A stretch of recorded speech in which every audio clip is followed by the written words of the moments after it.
Welcome in TarHeel Nation. This is the TarHeel Herald. Before we get into today's discussion, remember to leave a like, comment, subscribe. Really helps the channel grow. Hit that notification bell. And if you know any Tar Heels, think about giving them a share. All right, a huge congratulations to the Tar Heels for the big win over Florida State. Coming out in the end with a 78-70 win after being down by 16 at one point. After this win, it's a Tier 1 win. Finally kind of shows that we should be seen in the tourney, the NCAA tourney anyways, after that win. But that's not the main reason for this video.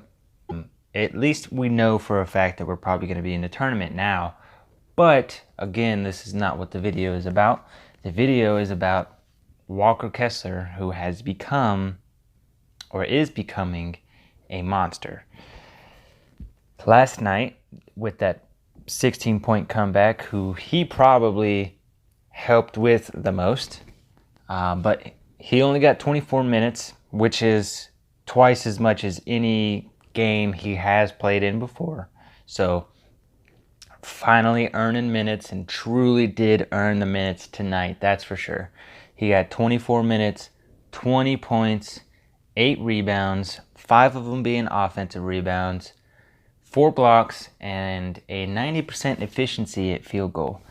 Now, I just read a stat recently somewhere on Twitter where it said the Tar Heels finally have jumped into the #1 ranking for offensive rebounds and offensive rebound efficiency, which it's about damn time. But it seemed like with Walker Kessler coming around, that it kind of makes sense now. But it seemed like Day'Ron Sharpe was the only one getting that for us. But Walker's finally coming into his shoes, so rightfully so. We're on the top of the offensive rebounding list now.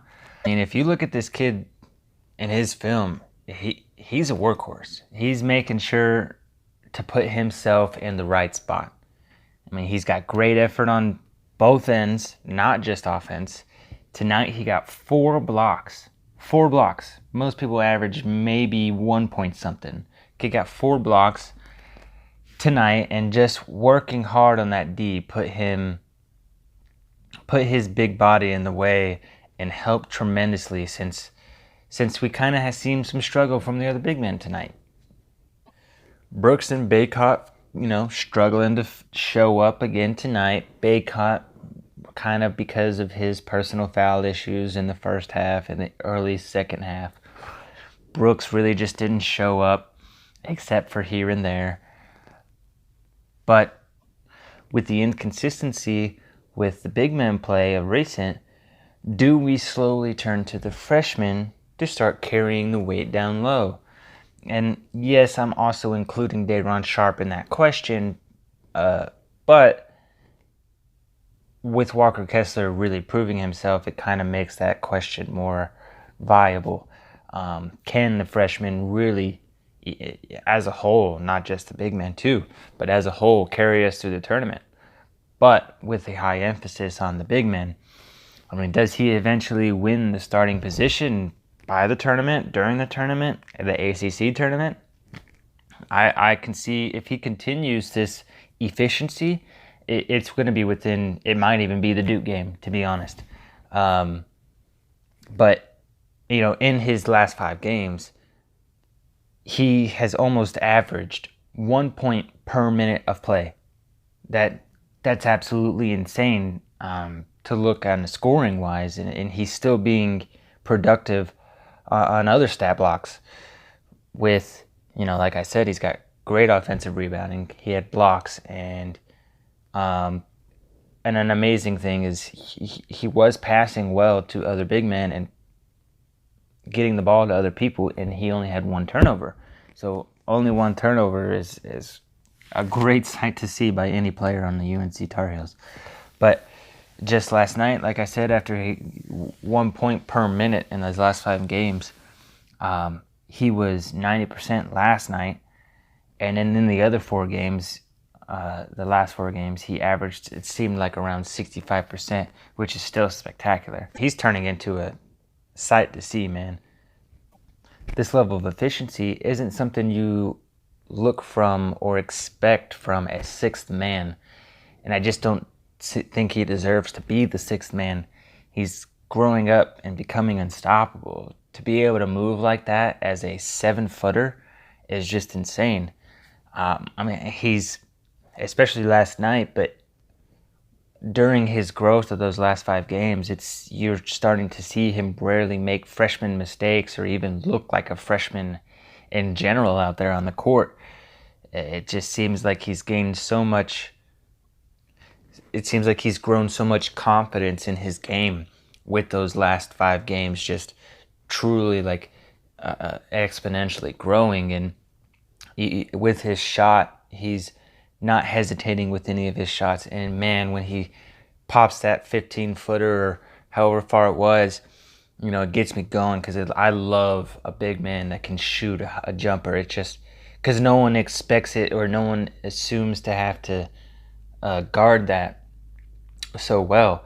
But it's going to really help, because, I mean, you saw him even be able to drive a bit. So if he's getting people having to guard him on jumpers, it's going to allow him to drive more or be able to dish it to bigger men, big men down low, if he's causing people to have give pressure to him up on the high post. So, and yes, he is a very late bloomer, although it was a COVID year, so hard to really say he's a late bloomer. But comparable to the other freshmen, it seemed like he was a late bloomer. But even though he's still managed to grow into his own skin much faster than the other freshmen. And with the ACC tournament and the NCAA tournament coming soon, we will need that dominance down low to continue. Just having the consistency from someone down low will be key to continuing through the tournament. We can't be struggling to figure out who is hot or who should be starting this late into the season. If a late blooming Walker Kessler is the clear reason the squad continues to gel and play well together, then when Kessler is on the court, then it seems clear at that point Kessler will need to finish out the season as a starter. But hey, at least we got those transferring rumors to bed. But again, congratulations to the Tar Heels and to Walker for the outstanding performance last night. So we got Syracuse on Monday, then we got Duke on Saturday. So good luck to you guys on those 2 future battles. And thanks for tuning into this one, guys.